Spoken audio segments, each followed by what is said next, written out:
ராமானுஜதயா பாத்திரம் ஞான வைராக்யபூஷணம் ஸ்ரீமத்வேங்கடநாதார்யம் வந்தே வேதாந்த தேசிகம். வாழியருளாளர் வாழியனியத்திகிரி வாழியதிராசன் வாசகத்தோர் வாழி சரணாகதி என்னும் சார்புடன் மற்றொன்றை அரணாகக் கொள்ளாதார் அன்பு. ஸ்ரீமதே பெருந்தேவி நாயிகா சமேத பேரருளால பரபிரம்மனே நமஹ.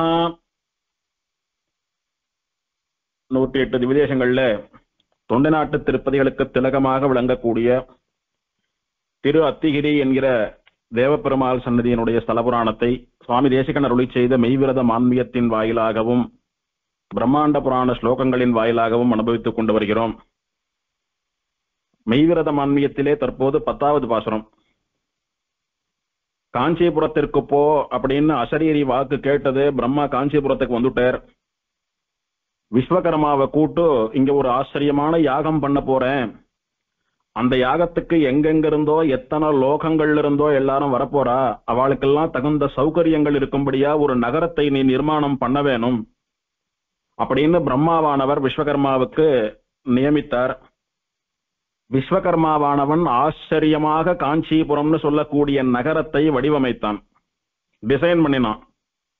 பண்ணிட்டு பிரம்மாவை கூட்டு காட்டினான், உங்களுடைய தேவைகள் எல்லாம் பூர்த்தி ஆயிடுத்தா, நீங்க எப்படி இந்த நகரம் இருக்கணும்னு நினைச்சீங்களோ அப்படி பண்ணிருக்கேனான்னு கேட்டான். பிரம்மாவானவர் பார்த்துட்டு சொல்றேன்னுட்டு விஸ்வகர்மாவாலே நிர்மாணம் பண்ணப்பட்ட அந்த நகரத்தை பார்க்கிறார். அப்பதான் இன்னும் காஞ்சிபுரம்னு பேர் வரல. இந்த கான்னு சொல்லக்கூடிய பிரம்மா ஆராதனம் பண்ணி பெருமாள் ஆவிர்வவிச்சாவிட்டு தான் காஞ்சிபுரம்னு பேர் வரப்போறது. சத்தியவிரத கஷேத்திரத்தினுடைய மத்திய பாகமான இந்த இடத்த பிரம்மா பார்க்கிற. பார்த்துட்டு அத்தனை சந்தோஷம் பிரம்மாவுக்கு. எப்படி இருக்கணும்னு மனசுல நினைச்சாரோ அதை காட்டிலும் ரொம்ப உத்தமமான ஒரு அழகோடைய கூட ஏற்பாடுகளோடைய கூட அந்த நகரம் அமைந்திருந்தது. அதை பார்த்துட்டு பிரம்மாவுக்கு அத்தனை சந்தோஷம். பிரம்மா அதை பார்த்து எப்படி சந்தோஷப்பட்டான் அப்படின்றத சுவாமி தேசிகன் ஆச்சரியமா தனக்கே உரியதான பாணியிலே வர்ணிக்கிறார். சுவாமி தேசிகன் நாம தினம் சொல்லிட்டு இருக்கோம், கவிதார்க்கிக சிம்ஹாய கல்யாண குணசாலினே அப்படின்னுட்டு. கவி அப்படின்னு சொல்லக்கூடியவா ஏதோ ஒரு பாஷையில மிகுந்த பாண்டித்யத்தோட புலமை பெற்றவர்களாக இருந்து நினைத்த சமயத்தில் அந்த பாஷையிலே கவிதை பாடுவதற்கு தகுதி பெற்றவர்கள் கவின்னு சொல்றோம்.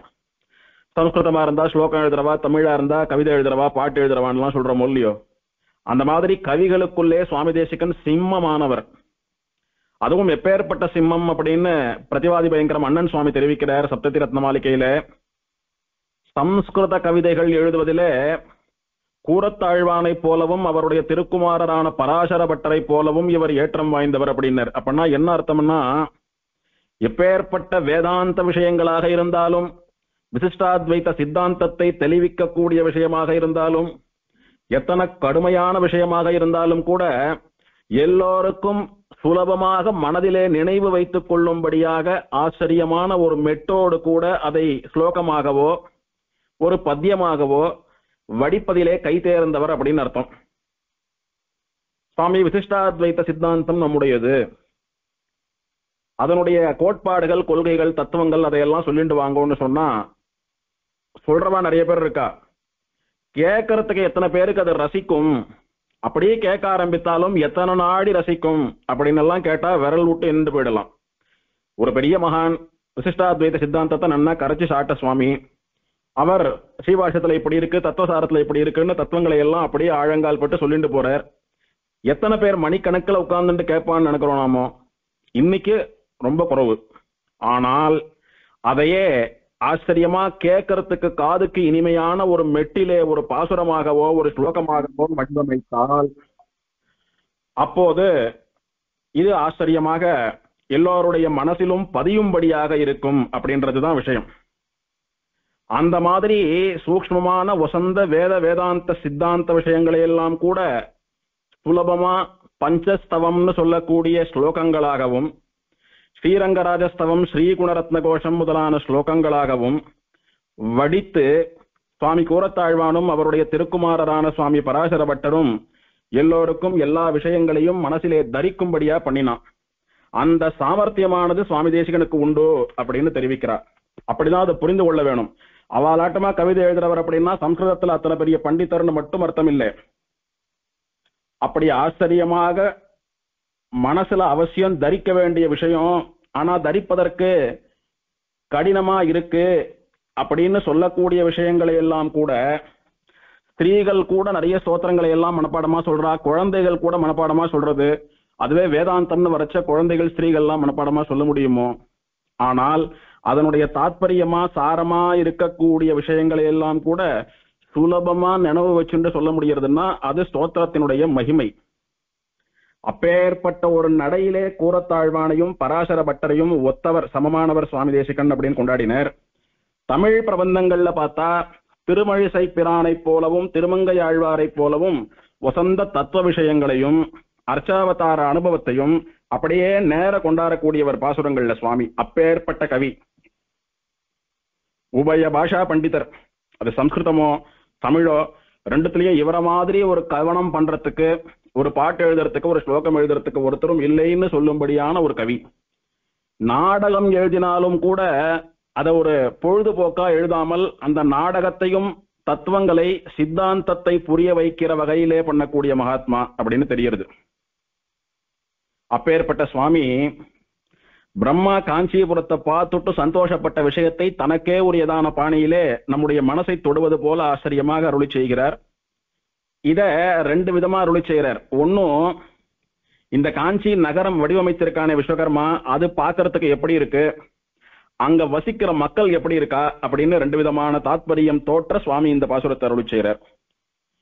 இந்த 10வது பாசுரம் பிரம்மா அத்திகிரி அமைந்துள்ள நகரம் கண்டு மகிழ்தல் அப்படின்னு தலைப்பு இதற்கு. அஸ்திகிரி மலையில உத்தரவேதிக்கை அமைத்து அங்கு அஸ்வமேத யாகம் பண்ணணும்னு அசரீரியினுடைய நியமனம். அப்போ அஸ்திகிரி மலை இருக்கிற இடத்த சுத்தி தான் இந்த யாக குண்டம் அமையணும், அந்த நகரத்தை நிர்மாணம் பண்ணணும். அதனால சென்ட்ரல் லொகேஷனா பெருமாள் எழுந்தருள் இருக்கக்கூடிய அஸ்திகிரி மலையை வச்சுட்டு தான் இந்த நகர நிர்மாணம் பண்ணப்பட்டிருக்கு. இப்போ இந்த நகரத்துக்கு நடுவுல ஆச்சரியமா இந்த அஸ்திகிரி மலையினுடைய அழகு என்ன, அதுல இருக்கக்கூடிய பெருமாளுடைய அழகு என்ன, பெருமாளுடைய திருவடியை சுத்தி இருக்கக்கூடியதான இந்த ஊர் எப்படி இருக்கு அப்படின்னு எல்லாம் படிப்படியா வர்ணிச்சுட்டு போறார். தின்மணிகள் பொன்னுடனே சேர்தலாலும் இறையாத நூல் வழியில் சேர்த்தியாலும் வன்மையழும் ஈரிரண்டு வண்ணத்தாலும் வானவர்க்கும் வியப்பான வகுப்பினாலும் உண்மையுடை வாசி ஒலி ஓசையாலும் ஒரு காலும் அழியாத அழகினாலும் மண்மகளார்க்கு அலங்காரம் என்ன மண்ணு மதில் கட்சி நகர் கண்டு மகிழ்ந்திட்டானே. யார் மகிழ்ந்திட்டான்? யார் இந்த நகரத்தை வடிவமைக்க சொன்னானோ அவன் மகிழ்ந்திட்டான். யார் வடிவமைக்க சொன்னது? உத்தரவேதி செய் என்று உரையணங்கு இறை உரைத்தான்னு தெரிவித்தார். இங்கே உத்தரவேதின்னு சொல்லக்கூடிய யாக குண்டத்தை நிர்மாணம் பண்ணுன்னு சொன்னவன் யாரு? உரையணங்கு இறை, நாமங்கைன்னு சொல்லக்கூடிய சரஸ்வதியினுடைய பர்த்தாவான பிரம்மா. அவன் தான் சொன்னதுபடியே இருப்பது, தான் சொன்னதை விட இன்னும் நன்னா இருக்கிறத பார்த்துட்டு சந்தோஷப்பட்டான். அப்படின்றத கண்டு மகிழ்ந்துட்டானே, பார்த்து சந்தோஷப்பட்டான். அப்படி பார்த்து சந்தோஷப்படுற அளவுக்கு என்ன இருக்கு சுவாமி அந்த நகரத்துல? அப்படி என்ன விசேஷங்கள்லாம் இருந்தது அப்படின்னா, தின்மணிகள் பொன்னுடனே சேர்தலாலும். மணி அப்படின்னா ரத்தனம், விலை மதிப்பில்லாத ரத்தனம், எந்த தோஷமும் இல்லாமல் விலை மதிப்பில்லாமல் பார்த்தாலே எல்லோருடைய மனசையும் நெஞ்சையும் கவருவது போலே இருக்கக்கூடிய ரத்தனம், பிரீஷியஸ் ஸ்டோன்ஸ் சொல்றாரு இல்லையோ, அந்த ரத்தனம். எப்பேற்பட்ட ரத்தனம் அப்படின்னா தின்மணிகள், வலிமையான ரத்னம். ஏன் வலிமையான ரத்னம்னு சொல்லணும்? ரத்னம் என்ன அப்படி தலையில ஒரு மலையை வச்சுட்டு சுமக்க போறதா?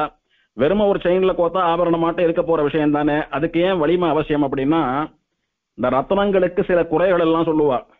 அது என்னன்னா, இந்த ரத்னமானது நமக்கு வேண்டிய வடிவத்திலே வேணும்ன்ற ஷேப்ல நாம கட் பண்றச்ச அது உடைஞ்சு போகக்கூடாது.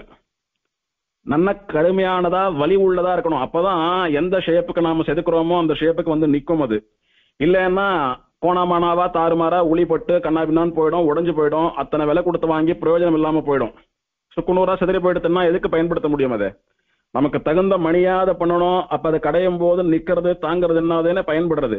அதனால வலிமைன்னு சொல்லக்கூடியது ரத்தினத்தினுடைய ஒரு அவசியமான குணமா இருக்கிறது. தின்மணிகள், வலிமையான ரத்தினங்கள், பொன்னுடனே சேர்தலாலும்.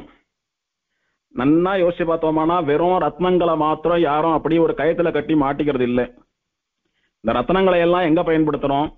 ஸ்வர்ணத்தினாலே பண்ணப்படுகிற ஆபரணங்கள், தங்க நகைகள், பொன் நகைகள் எல்லாம் பண்றச்ச அதுல ரத்தன கற்களை பதித்துக் கொள்கிறோம். அப்போதான் அந்த ரத்தனத்துக்குன்னு ஒரு தனி அழகு சேர்றது. வெறும் ரத்தனத்தை வச்சு பார்த்தா அழகுதான், அதை நம்முடைய உடம்புல போட்டுண்டோமானா அத்தனை சோபிக்காது. அதுவே ஒரு ஸ்வர்ண பேக்ரவுண்ட்ல அந்த ரத்தனத்தை பாக்குறச்ச அது இன்னும் முன்ன விட அழகு கூடியதா இருக்கும். வெறும் ஸ்வர்ணம் இருக்கிற அழகை விட, வெறும் ரத்தனம் மாத்திரம் இருக்கிற அழகை விட, ஸ்வர்ணத்திலே பதிக்கப்பட்ட ரத்னம்னு சொல்லக்கூடியது அத்தனை பேரொளி வீசி அழகாக இருக்கும். அதனால தின்மணிகள் பொன்னுடனே சேர்தலாலும், வலிமையான ரத்னங்கள் ஸ்வர்ணத்தோட சேர்ந்து ஒரு ஆபரணமாக மின்றது பாருங்க, ஜொலிக்கிறது பாருங்க. அந்த மாதிரியா இப்ப காஞ்சி நகரம் ஜொலிக்கிறதுன்னு சொல்ல போறார். சிதையாத நூல் வழியில் சேர்த்தியாலும், இப்ப என்னென்ன டெக்னாலஜியோ வந்துடுத்தோ, ஆபரணங்களை எப்படி எப்படியோ பண்றா.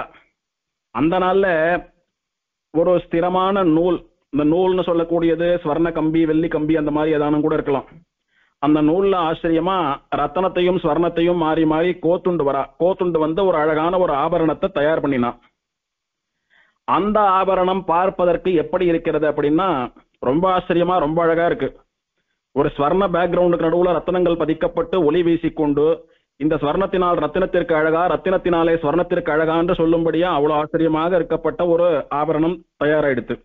இது எதனால வந்ததுன்னா, சிதையாத நூல் வழியில் சேர்த்தியாலும், துண்டு துண்டா அருந்து போகாமல் ஸ்திரமா இருக்கக்கூடிய ஒரு பெரிய நூல்ல கோர்க்கப்பட்டிருக்கிறபடியினாலே ஒரு மாலையா, ஒரு ஹாரமா, ஒரு ஒட்டியானமா, ஒரு மேகலையா இந்த ஆபரணம் தயாராச்சு. இப்போ அதுவே ஸ்வர்ணம் தனியா ரத்தனம் தனியா இருந்ததானா அதை ஒரு ஆபரணமா தரிச்சுக்க முடியாதோ இல்லையோ. ஆக ஸ்வர்ணத்தையும் ரத்தனத்தையும் கோர்த்து ஒரு ஆபரணமாக பண்ணியதுன்னு சொல்லக்கூடியது இந்த நூல். அதுவும் எப்பேற்பட்ட நூல்? சிதையாத நூல், ஸ்திரமா துண்டு துண்டாலாம் இல்லாம நீளமா முழுசா இருக்கக்கூடியதான நூல்.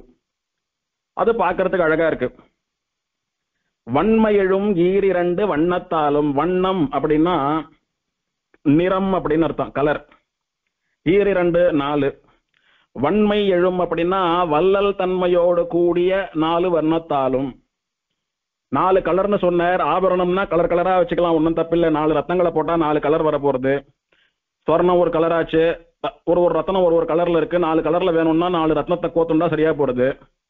அது என்ன வன்மை எழும் ஈரிரண்டு வண்ணத்தாலும் அப்படின்றார். நிறங்கள்ல கூட வள்ளல் தன்மை என்பது உண்டோ அப்படின்னா, வள்ளல் தன்மை அப்படின்னா தன்னிடம் இருக்கிறத மறைக்காம எல்லாருக்கும் எவ்வளவு வேணுமோ அவ்வளவு வாரி கொடுக்கறதுக்கு வள்ளல் தன்மைன்னு சொல்றோமோ இல்லையோ. அந்த மாதிரி டல் அடிக்கிற ரத்தனங்களா இல்லாமல் எது பார்த்தாலே பிரகாசமா அங்க வரவாளையும் இங்க கண்ணை பறிச்சு ஈர்க்கிறதோ. பெருமாள் தாயார் சாத்தின் இருக்கா ஒரு திருவாபரணம், அங்க இருந்து பெருமாளை சேவிக்கிறச்சியே இங்க ஈர்க்கிறது. அப்பேற்பட்ட திருவாபரணம், அப்பேற்பட்ட ரத்தனம் பதித்ததுன்னு சொல்றோமோ இல்லையோ. அந்த மாதிரி தன்னுடைய அழகை, தன்னுடைய ஒளியை, பிரகாசத்தை எல்லாம் வாரி வழங்கி எல்லோருடைய மனசையும் கொள்ளை கொள்வது போலே இருக்கக்கூடியதான வள்ளல் தன்மை. அப்பேற்பட்ட வள்ளல் தன்மையுடைய 4 விதமான ரத்தனங்களாலே கோர்க்கப்பட்டது இந்த திருவாபரணம். இத பார்த்த போது நிறைய போகங்களை எல்லாம் எப்போதும் அனுபவித்துக் கொண்டிருக்கிற தேவர்கள் இருக்காளே, அவாலே வாயடிச்சு போய் நின்னாலும். வானவர்க்கும் வியப்பான வகுப்பினாலும், வகுப்பு அப்படின்னா கேட்டகரின்னு அர்த்தம். இங்க வியப்புன்னா ஆச்சரியம். வானவர் அப்படின்னா தேவர்கள். இந்திரன் முதலான தேவர்கள் எல்லாம் யாகசாலைக்கு வந்திருக்காளோ இல்லையோ. எல்லாரையும் போய் கூட்டார், யாகத்துக்கு வாங்கன்னு சொல்லி எல்லாரும் வந்திருக்கா. பிரம்மாவனுடைய யாகவேதி சமயத்துக்கு வந்திருக்கா, இப்ப சமீபத்துக்கு வந்திருக்கா. அவெல்லாம் பாக்குறாளாம், என்ன இது இப்பேற்பட்ட ஒரு ஆபரணமா இருக்கிறதே, இந்த ஆபரணத்தை இதுவரைக்கும் நாம யார் அணிந்து கொண்டும் பார்த்ததில்லையே, இது என்ன விசித்திரமான வகையான ஆபரணமாக இருக்கிறதேன்னு பார்த்து எல்லோரும் அப்படி மெய் சிலிர்த்து போய் வாயடிச்சு போய் நிக்கிறாளாம். அத்தனை ஆச்சரியமாக தயாராகி இருக்கிறது இந்த ஆபரணம். ஒன்மையுடை வாசி ஒளி ஓசையாலும், தனி மதிப்போடு கூடிய இதனுடைய பிரகாசம், இதனுடைய ஜோதி, இந்த ஆபரணத்தினுடைய ஒளி அப்படி வீசுறது. ஓசை அப்படின்னா புகழ். இப்பேற்பட்ட ஆபரணம் தயார் பண்ணப்பட்டிருக்கிறத பார்த்து நிறைய பேர் வாயார புகழறா. இப்படி இருக்கே அப்படி இருக்கே ஆஹா ஓஹோன்னு எல்லோரும் புகழக்கூடிய அந்த ஓசை, அந்த சத்தம் காதுல விழுறது எல்லோருக்கும். ஒரு காலம் அழியாத அழகினாலும், இது நேர்த்தியா வடிவமைக்கப்பட்டிருக்கிற விதத்தை பார்த்தா ஏதோ புதுசா பண்ணினதுனால அப்படி இருக்கு சுவாமி. ஒரு 4 முறை ஜலம் பட்டா அதனுடைய அழகு போயிடும், ஒரு 2 வருஷம் கழிச்சா தேஞ்சு போயிடும், அந்த மாதிரி எல்லாம் சொல்லும்படியா இல்லை. வசந்த விதமான ரத்தனங்களை கொண்டு வசந்த ரீதியிலே நன்ன வேலை தெரிஞ்சவா பண்ணின ஆபரணமானபடினாலே ஒரு காலும் அழியாத அழகினாலும், இதனுடைய அழகுன்னு சொல்லக்கூடியது என்னைக்குமே குறைந்து போகாது. இன்னைக்கும் அப்படிலாம் சிலதெல்லாம் பார்க்கிறோமோ இல்லையோ, நம்பெருமாள் நாயகரத்னம் கௌஸ்துபரத்னம் எல்லாம் சொல்லக்கூடிய நீலரத்னத்தை எப்போதும் சாத்தின்னு இருக்கார். அன்னையில இருந்து இன்னைக்கு வரைக்கும் பெருமாளுக்கு எத்தனையோ திருவாபரணங்கள் சாத்திக்கிறார், இன்னும் சமர்ப்பிக்க போறா. ஆனால் என்றும் அழியாத அழகோடு இருக்கக்கூடியது பெருமாளுடைய நீலரத்னம். அதை பார்த்தாலே முகமே காட்ட வேணாம், கீழே இருந்து ஒரு போட்டோவை சேவிச்சுட்டு வரும், இல்ல மேலேயே வேண்டாம் கீழே வேண்டாம், அந்த ஒரு திருவாபரணத்தை மாத்திரம் பார்த்தாலே நம்ம பெருமாள்னு சொல்லிடலாமோ இல்லையோ.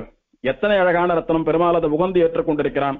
இப்பவே அந்த மாதிரி பார்க்கறச்ச விஸ்வகர்மாவாலே பண்ணப்பட்ட அந்த ஆபரணம்னு சொல்லக்கூடிய ஒன்னும் என்றும் அழியாத அழகோடு கூட இருக்கிறதுன்னு சுவாமி வர்ணிக்கிறார். ஒரு காலும் அழியாத அழகினாலும்.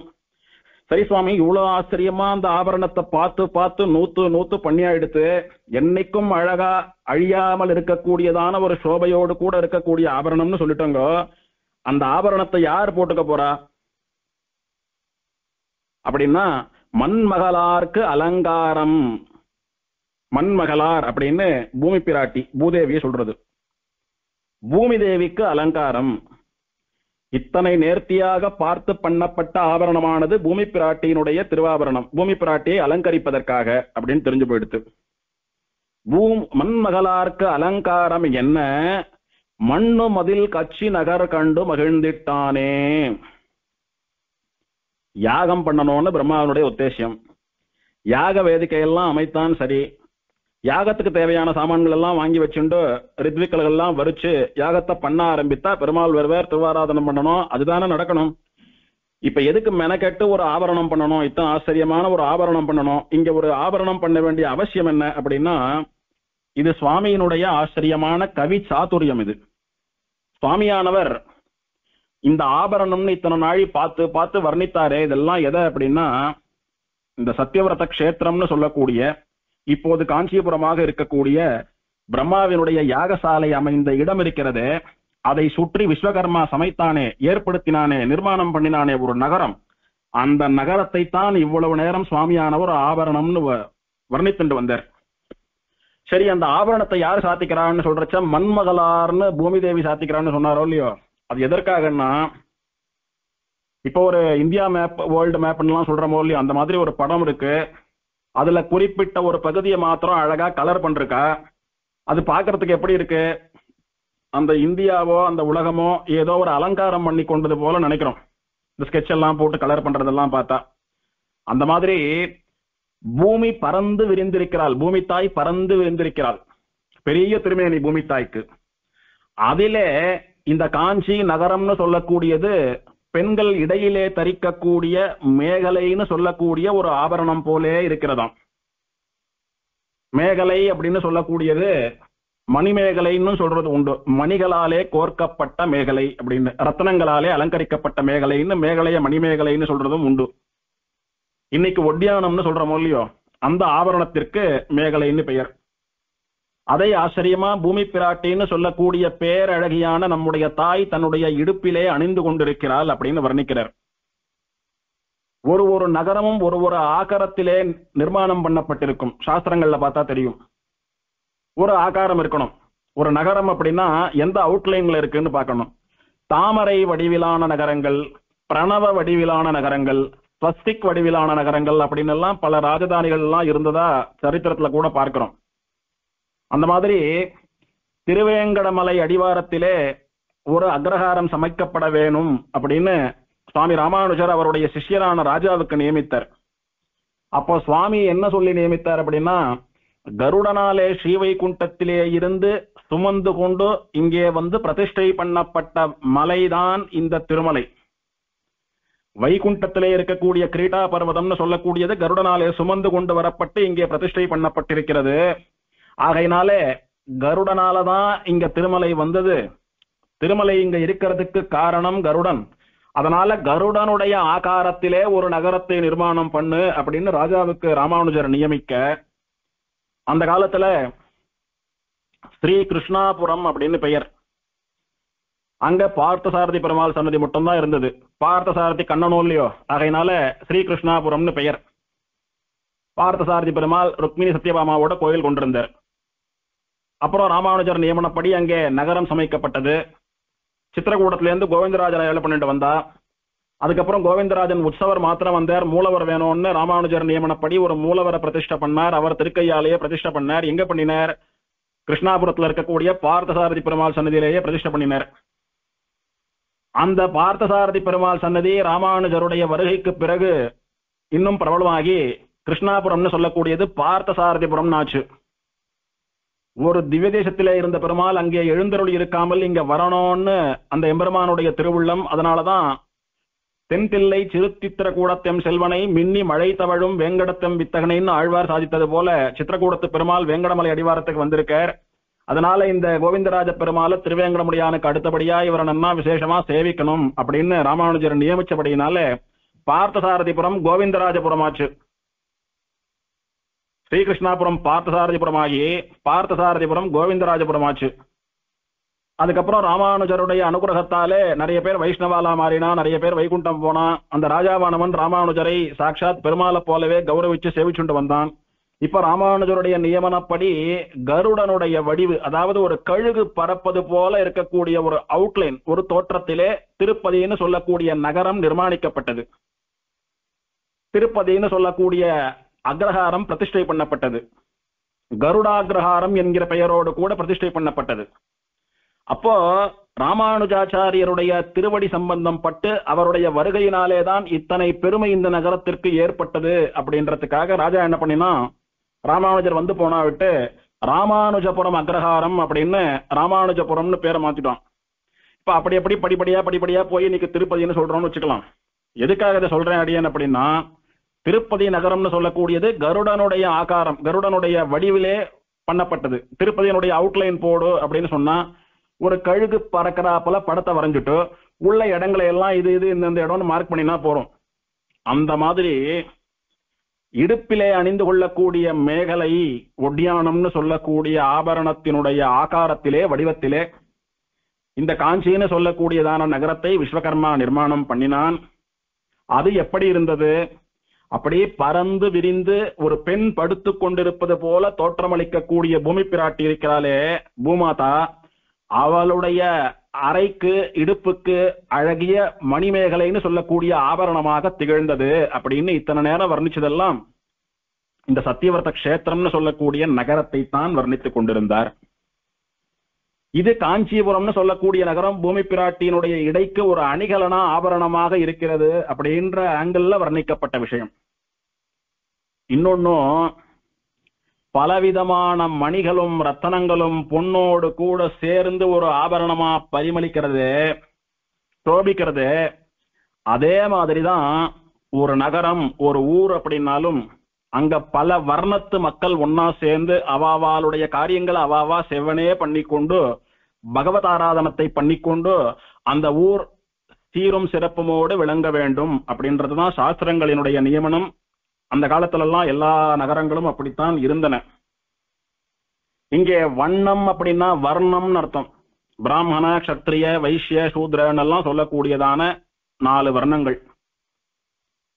இந்த காஞ்சிபுரத்துல ஆச்சரியமா எல்லோரும் எப்படி இருக்கலாம், அவாவாளுடைய வர்ணாசிரம தர்மங்களை எல்லாம் விடாம அனுஷ்டிச்சுட்டு வரலாம்.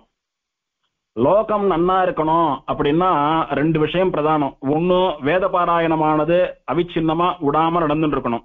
வேத சப்தமானது லோகத்திலே பரவ வேணும். இன்னொன்னு, அவாவாளுடைய வர்ணத்துக்கு அவாவாளுடைய ஆசிரமத்துக்கு தகுந்ததான தர்மங்களை அவாவா விடாம அனுஷ்டிச்சுட்டு வரணும்.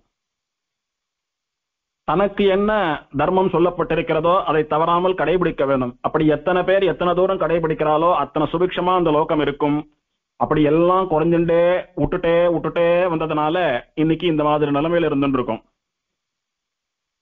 அன்னைக்கு எல்லாம் சரியா இருந்தது அப்படின்னா எல்லோரும் ஆஸ்திகாலா வேதத்தை நம்பிக்கொண்டு பெருமாளை நம்பிக்கொண்டு தர்மத்தை அனுஷ்டிப்பதுதான் பிரதானம் அப்படின்னு இருந்தபடினால எல்லாம் சீரும் சிறப்புமா இருந்தது. அன்னைக்கு இல்லாத பணம் இன்னைக்கு இருக்கு, அன்னைக்கு இல்லாத வசதி இன்னைக்கு இருக்கு, அன்னைக்கு இல்லாத சயின்ஸ் அண்ட் டெக்னாலஜி இம்ப்ரூவ்மெண்ட் இன்னைக்கு இருக்கு. அத்தனை இருந்தாலும் அன்னைக்கு போன்ற ஒரு ஏற்றம், ஒரு நிம்மதி, ஒரு அமைதி இல்லையே. ஏன் அப்படின்னா இது 2 தான் காரணம் அப்படின்னு சாஸ்திரம் தெரிஞ்ச பெரியவாளுடையதான திருவுள்ளம். இந்த காஞ்சி நகரம் எப்படி இருக்குன்னா, வன்மை எழும் ஈரிரண்டு வண்ணத்தாலும் வள்ளல் தன்மையோடு கூட திகழக்கூடிய இரண்டு 4 வர்ணத்தவர்களினுடைய சேர்க்கையாலும் பிராமணா வள்ளல் தன்மையோட கூட அவளுடைய தர்மங்களை அவ அனுஷ்டிக்கிறான். என்ன தர்மம் பிராமணனுக்கு? வேதம் கற்றுக்கொள்ளுதல், கற்பித்தல், யாகம் பண்ணுதல், பண்ணி வைத்தல், தானம் வாங்கிக் கொள்ளுதல், தானம் கொடுத்தல்னு சொல்லக்கூடிய 6 தொழில்கள் அந்தணன்னு சொல்லக்கூடிய பிராமணனுக்கு சாஸ்திரத்திலே சொல்லப்பட்டது. அரு தொழில் அந்தனர் வணங்கும் தன்மையை அப்படின்னு ஆழ்வார் சாதித்தார். அந்தணன்னு சொல்லப்படுபவன் யாருன்னா இந்த 6 தொழில்களை அனுஷ்டிப்பவன். அதாவது இந்த 6 தொழில்களை யார் வேணாலும் அனுஷ்டிக்கலாம், யார் அனுஷ்டிச்சாலும் அவ பிராமணான்னு கிடையாது. பிராமண ஜன்மாவிலே அவதாரம் பண்ணிய பிறந்த ஒருவன் இந்த 6 தொழில்களை அனுஷ்டிக்கும் போது அவனுடைய பிராமணத்துவம் பூர்த்தி ஆகிறது அப்படின்றதுதான் அதுக்கு அர்த்தம். அந்த மாதிரி இந்த சத்தியவரத கஷேத்திரத்தில் இருக்கக்கூடிய பிராமணால் எல்லாம் நல்ல முறையில வசந்த முறையில வேதத்தை அத்தியனம் பண்ணிட்டு அந்த வேதத்தினுடைய அர்த்தத்தை தெளிவிக்கக்கூடியதான சாஸ்திரங்களை எல்லாம் கத்துண்டு வேதாந்த காலக்ஷேபங்களை எல்லாம் பண்ணிட்டு அந்த வேதம் கத்துக்கொண்டதனுடைய பலனா பகவானுக்கு யாகம் முதலான ஆராதனங்களை எல்லாம் பண்ணிக்கொண்டு அவ எதுக்காக அந்த பிராமண வர்ணம்னு ஏற்படுத்தப்பட்டதோ அந்த காரியத்தை வள்ளல் தன்மையோட கூட மோர் தேன் 100% அவ பர்ஃபார்ம் பண்ணிண்டு இவாள்லாம் நிஜமாவே மனுஷாதானா, இல்ல ஸ்வேத தீபத்துல இருக்கக்கூடியவாளா, இல்ல ஸ்ரீவைகுண்டத்துல இருக்கக்கூடியவாளா, இல்ல பிரம்மா போல இந்திரன் போல தேவதைகளா அப்படின்னு ஆச்சரியப்படும்படியா வாயை திறந்தாலே வேதம் தான் வருது. அவ பண்ணக்கூடிய காரியம்னு பார்த்தா யாகம், யக்ஞம், ஜபம், தபம் இதையதான் பண்ணிட்டு இருக்கா. அப்படி இவாள மாதிரி அந்தணர்கள் யாரும் கிடையாதுன்னு சொல்லும்படியான அளவுக்கு வள்ளல் தன்மையோட கூட அவளுடைய அனுஷ்டானத்தை அவ பண்ணிட்டு இருக்கா. சத்திரியர்கள் அவர்களுடைய தர்மமான நாடாள்வது, ராஜ்யம் பண்ணுவது அப்படின்னு கூடிய தர்மத்தை கொடுங்கோல் ஆட்சி பண்ணாமல் செங்கோல் ஆட்சியோட கூட தர்ம வழியிலே சாஸ்திரமானது எப்படி நாடாள வேணும் என்று சொல்கிறதோ அப்படி நாடை ஆண்டு கொண்டு பிரஜா பரிபாலனம் பண்ணிக்கொண்டு பிராமணர்களை எப்படி ஆராதிக்க வேண்டுமோ அப்படி ஆராதித்துக் கொண்டு இல்லாதப்பட்டவா, நலிந்தவர்கள், கதி இல்லாதவா அவளையெல்லாம் எப்படி பார்த்துக்கணுமோ அப்படி பார்த்துண்டு ஸ்திரீகளுக்குரிய மரியாதை கிடைக்கப்பெற்று பாதுகாப்பு கிடைக்கப்பெற்று ஜந்து வர்க்கங்களுக்கெல்லாம் எப்படி நல்லது பண்ணணுமோ அதையெல்லாம் பண்ணிட்டு இவாளாட்டமா ராஜ்யம் பண்ணக்கூடிய சத்திரியா லோகத்துல வேற எங்கும் கிடையாதுன்னு சொல்லும்படியாக ராஜ்யத்தையும் பரிபாலனம் பண்ணக்கூடிய சத்திரியர்கள் இருந்தா, வைசியர்கள்னு சொல்லக்கூடிய தொழில் பண்ணக்கூடியவா தர்ம வட்டிக்கு பணம் கொடுத்து கொண்டு தர்மமான முறையிலே லாபம் ஈட்டிக் கொண்டு குறைந்த லாபத்துக்கு வியாபாரம் எல்லாம் பண்ணிக்கொண்டு ரொம்ப ஏழையா இருக்கிறவா கூட ஒரு பொருளை சுலபமா வாங்க முடியும்னு சொல்லும்படியா வசந்த வியாபாரத்தை பண்ணிட்டு வந்தா. அடுத்தது சூத்ரால்னு சொல்லக்கூடியவா வேளாண்மைன்னு சொல்லக்கூடிய விவசாயம் முதலான தர்மங்களை எல்லாம் உயிரை கொடுத்து பாடுபட்டு ரத்தத்தை வேர்வையாக சிந்தி வயல்ல வேலை பண்ணி எல்லோருக்கும் எப்போதும் நிரவதிகமான தானியங்கள் எல்லாம் கிடைக்கும்படியாக பண்ணிக்கொண்டு முதல்ல சொன்ன 3 வர்ணத்துக்குமான சேவகங்களை எல்லாம் பண்ணிக்கொண்டு அவளுடைய தர்மத்தை அவ சிறப்பாக அனுஷ்டித்துக் கொண்டு இப்படி ஆச்சரியமா இருக்கா. இது எப்படி இருக்கான் பாக்குறதுக்கு? இந்த மணிமேகலைன்னு சொல்லக்கூடிய ஒட்டியானத்திலே 4 விதமான ரத்தனங்கள் ஒன்னா சேர்ந்து ஜொலிக்கிறது பாருங்க. அந்த ரத்தனத்துக்குன்னு ஒரு சிறப்பு உண்டு, ஒரு பெருமை உண்டு. அது என்னன்னா அவாவாளுடையதான தர்மத்தை விடாம அனுஷ்டிக்கிறதுன்றது. அது ரத்தனம் ஒளி வீசுவது போலே காஞ்சிபுரத்துல ஒளி வீசுறதாம். இங்க வர்ணாசிரம தர்மம் லோபம்ன்றது கிடையாது. இது வர்ண தர்மம், ஆசிரம தர்மம். அப்படின்னா பிரம்மச்சாரி என்ன பண்ணணும், கிரகஸ்தன் என்ன பண்ணணும், வானப்பிரஸ்தன் என்ன பண்ணணும், சன்னியாசி என்ன பண்ணணும்னு ஆசிரம தர்மங்களும் உண்டு. அந்தந்த ஆசிரமத்தை சேர்ந்தவா அந்த தர்மங்களை எல்லாம் அனுஷ்டிச்சுட்டு வராளா அப்படின்னா தவறாம அனுஷ்டிச்சுட்டு வரா. அதனாலதான் ஒரு காலும் அழியாத அழகினாலும்னு அந்த மணிமேகலையை ஒட்டியானத்தை வர்ணித்தது போல இவெல்லாம் எவ்வளவு ஸ்திர புத்தியோட இதெல்லாம் பண்ணிட்டு இருக்கா தெரியுமா? நாம பிறந்ததே இதுக்குதான்னு சொல்லும்படியா பண்ணிட்டு இருக்கா. ஏன்பா நீ எதுக்கு பிறந்த அப்படின்னா வர்ணாசிரம தர்மத்தை அனுஷ்டிக்கிறதுக்கனே நான் பிறந்தேன். ஏன் அப்படின்னா வர்ணாசிரம ஆச்சார வதா புருஷேன பரஹ்புமான்னு அப்படின்னு விஷ்ணு தர்மத்திலே சொல்லப்பட்ட ஸ்லோகம். பெருமாளை நிஜமாவே எப்படி ஆராதிக்கலாம், எப்படி ஆராதித்தால் பெருமாள் சந்தோஷப்படுவான் அப்படின்னு ஒரு கேள்வி. அதுக்கு என்ன பதில் அப்படின்னா அவாவா வர்ணாசிரம தர்மங்களை அனுஷ்டிப்பதின் மூலம் பகவானான விஷ்ணுவை ஆராதிக்கலாம்னு சாஸ்திரம் சொல்றது. அப்போ நாம எத்தனை தலிகை பண்ணி எத்தனை செலவு பண்ணி வசந்த குங்குமப்பூ சாம்பிராணி சந்தனம் அது இதுன்னு செலவு பண்ணி பண்ற திருவாராதனத்தை எல்லாம் காட்டிலும் பெருமாளுக்கு எது உகப்புன்னா அவாவாளுடைய வர்ண தர்மங்களையும் ஆசிரம தர்மங்களையும் அவாவா விடாம அனுஷ்டிச்சுண்டு வர்றது. ஏனால் அப்படி அனுஷ்டிச்சுண்டு வந்தாதான் லோகமானது பேலன்ஸ்டா சைக்கிள் ஆகும். இல்லைன்னா லோகமானது சதிரிப்படும். இப்ப இருக்கிற மாதிரி தான் ஒரு மாதிரி செட்டப் எல்லாம் மாறி போயிடும். ஆகையினாலே அந்த வர்ணாசிரம தர்மத்தினாலேயே பகவானை ஆராதிக்க வேண்டும்னு தான் ரிஷிகள் எல்லாம் சொல்றா. அந்த மாதிரி இங்க இருக்கிறவாள்லாம் நிஜமான ஆராதனமா அதை பண்ணிட்டு இருக்கலாம். அதனால இவாளுக்கு இருக்கிற ஒரு வைராக்கியம், இப்படிதான் பண்ணணும்னு இவாளுக்கு இருக்கக்கூடியதான ஒரு ஸ்திர புத்தி, அதனால என்னைக்கும் இந்த நகரமானது சீனித்து போகாது, ஒலி குறைந்து போகாது, தேஞ்சு போகாது, அருந்து போகாது, உடைஞ்சு போகாது அப்படின்னு அந்த ரத்தனத்தை, அந்த ஆபரணத்தை சொல்வது போல இந்த நகரம் காலாகாலத்துக்கும் இப்படியே இருந்துருக்கும் அப்படின்னு சுவாமி வர்ணிக்கிறார். அதே சுவாமி கடைசியில சொல்ல போறார், இந்த ரகசியத்தினுடைய கடைசியில, தொண்டை மண்டல வேதியர் வாழவே தூய தென்மறை வல்லவர் வாழவே அப்படின்னு சொல்ல போறார். அந்த சுவாமியினுடைய மங்களாசாசனம் ஒரு காலம் அழியாத அழகுன்னு சொன்னார் இல்லையோ. சுவாமி சாதிச்சு 800 வருஷம் ஆறுது, 750 வருஷத்துக்கு மேல ஆறுது. இன்னைக்கும் 750 வருஷம் கழிச்சும் காஞ்சிபுரத்திலே சுவாமியினுடைய வாக்குக்கு சார்த்தகமாக எந்த ஊரிலும் இல்லாத அளவுக்கு வேதாத்தியனம் பண்ணின ஸ்ரீ வைஷ்ணவர்கள் பிரம்மவித்துக்கள் நிறைய பேர் இருக்கா. வேதாத்தியனம் பண்ணியிருக்கா, ஆனா என்ன பண்றா, சுவாமி ஏதோ ஆபீஸ் உத்தியோகத்துக்கு போயிட்டு இருக்கா, அப்படி இல்லை. வர்ணாசிரம தர்மங்களை அனுஷ்டித்துக் கொண்டு, வேதத்திலே சொல்லப்பட்டதான தர்மங்களை மட்டுமே அனுஷ்டித்துக் கொண்டு எங்களுடைய யாத்திரைய, எங்களுடைய தேக யாத்திரைய தேவப்பெருமாள் பார்த்துப்பேர் அப்படின்ற விசுவாசத்தோட கூட தினம் அவளுடைய முக்கியமான ஆச்சார அனுஷ்டானங்களை அனுஷ்டிப்பது, வெளியில சாப்பிடுறது இல்ல, கணத்து தீர்த்தம் தான், கறி அடுப்பு தலிகை தான், இன்னொருத்தர் தொற்று சாப்பிடுறது இல்ல, பெருமாளுக்கும் சுவாமி தேசிகனுக்கும் ஆழ்வாராச்சாரியர்களுக்கும் கைங்கரியம் தான் வாழ்க்கை, வேற எதுவும் நாட்டமில்லை என்று சொல்லும்படியாக இந்த கரால கலையிலும் அத்தனை பேர் அந்த ஊர்ல இருக்கா அப்படின்னா அது சுவாமி தேசிகனுடையதான அனுகிரகம் தான் காரணம். இதெல்லாம் தீர்க்க தர்சனத்தோட கூட மனசுல வச்சுட்டு தான் சுவாமி ஒரு காலம் அழியாத அழகோடு இருக்கக்கூடிய மேகலைன்னு இந்த நகரத்தை வர்ணிக்கிறார். 750 வருஷங்களுக்கு முன்னால பண்ணின ஒட்டியானமாக இருந்தாலும், இல்ல எத்தனையோ யுகங்களுக்கு முன்னாலே விஸ்வகர்மாவாலே பண்ணப்பட்ட ஒட்டியானமாக இருந்தாலும், சுவாமி தேசிகன் இதை பாடுறச்சியே இந்த நகரம் நிர்மாணிக்கப்பட்டு எத்தனையோ காலங்கள் ஆயிடுத்து. அவ்வளோ கேப் கழிச்சும் அந்த ஒட்டியானம் அப்படியே இருக்குன்னு சுவாமி சாதிக்கிறார். நமக்கு எப்படி இருக்கு, 750 வருஷங்களுக்கும் மேல சுவாமி வர்ணிச்சு கிட்டத்தட்ட 700 வருஷத்துக்கு அப்புறமாவும் சுவாமி வர்ணிச்சபடியே இருக்கு. இன்னைக்கும் பார்க்க முடியாது. 14 திவதேச பெருமாள் இருக்கா, 100 கணக்கில் வேதம் ஓதக்கூடிய அந்தணர்கள் முக்கிய ஆச்சார அனுஷ்டானத்தோடு இருக்கா, தூய தென்மறை வல்லவர் அப்படின்னு அருளி செயல்களிலே வல்லவர்களான ஸ்ரீ வைஷ்ணவர்கள் சமிருத்தியா இருக்கா. பிரபந்தத்துக்கும் வேதத்துக்கும் அந்த மாதிரி ஒரு கோஷ்டி இருக்கக்கூடிய ஊரை பார்க்க முடியுமோ? அது சுவாமியினுடைய மங்களாசாசன பலம், தேவப்பெருமாளுடைய சங்கல்பம். அங்கே எழுந்தருளி இருக்கக்கூடிய 14 திவதேச எம்பெருமான்களுடைய திருவடி சம்பந்தத்தினாலே ஏற்பட்டதான பலன், காஞ்சி பாக்யம் அப்படின்னு சுவாமி தேசிகனாலே கொண்டாடப்பட்ட சொன்ன வண்ணம் செய்த பெருமாளுடையதான ஒரு கிருபை அப்படின்னு சொல்லிண்டே போகலாம். அப்படி ஒரு காலம் அழியாத அழகுன்றதுக்கு இத்தனை அர்த்தங்கள் சொல்லிண்டே போகலாம். அப்படி இருக்கக்கூடிய காஞ்சிபுரத்தை பார்த்து பிரம்மா சந்தோஷப்பட்டானா. இதுக்கு 2 அர்த்தம். ஒன்னும், இப்போ ஒரு கல்யாணம், ஆத்துல ஒரே பொண்ணோ இல்ல ஒரே பையன் பெரிய கோட்டீஸ்வரா நிறைய பணத்தை அப்படி ஜலமா செலவழிச்சு ஒரு கல்யாணத்தை பண்ண போறா. அவ சிட்டிலேயே பெரிய மண்டபத்தை புக் பண்ணிருக்கா, எல்லாத்துலயும் நம்பர் 1 காரால கூட்டு டெக்கரேஷன்ல இருந்து அத்தனை ஆர்டரும் பண்ணிருக்கா.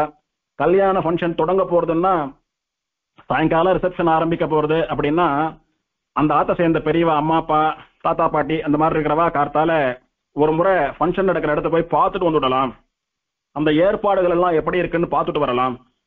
ஏன்னா பெரிய பெரியவாளெல்லாம் கூட்டிருக்கோம், ஆயிரக்கணக்கில் கூட்டிருக்கோம், வரவா முன்னாடி எதுவும் அசிங்கமாயிடக்கூடாது அப்படின்னு கார்த்தால கிளம்புறா.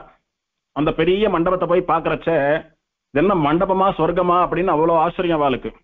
ரொம்ப சந்தோஷத்தோட கூட ஆத்துக்கு போறா. இத்தனை செலவழிச்சு இத்தனை ஏற்பாடு பண்ணினதெல்லாம் சார்த்தகமா போயிடுத்து, ரொம்ப சந்தோஷம் அப்படின்ற மாதிரி இப்பேற்பட்ட யாகத்தை பண்ணி பெருமாளை ஆராதித்து அதன் மூலமா பெருமாள் ஆனந்தப்பட்டு நேர வந்து பெருமாளை சேவிக்க போறோம், அதுக்கு தகுதியா ஒரு இடம் இருக்கணுமோ இல்லையோ. அதனாலதான் யாருக்கிட்டையும் சொல்லாம நேர விஸ்வகர்மாவையே கூட்டு சொன்னேன். அந்த என்னுடையதான தேவையை ரெக்குவயர்மெண்ட்டை விஸ்வகர்மா பூர்த்தி பண்ணிவிட்டான். பார்த்தா அத்தனை சந்தோஷம் எனக்கு அப்படின்னு அந்த இடத்தை பார்த்த சந்தோஷத்துல பிரம்மா அப்படி ஆனந்த கூத்தாடுறான், மகிழ்ந்துட்டானே, சந்தோஷப்பட்டான். இன்னொன்னும், சுவாமி நாங்க இத்தனை கோடி செலவு பண்ணி எங்க பொண்ணுக்கோ பையனுக்கோ கல்யாணம் பண்றோம், இத்தனை டெக்கரேஷன் எல்லாம் பண்ணி ரிச்சா எவ்வளவு பெரியவாள் எல்லாம் கூட்டு எல்லாம் பண்றோம்,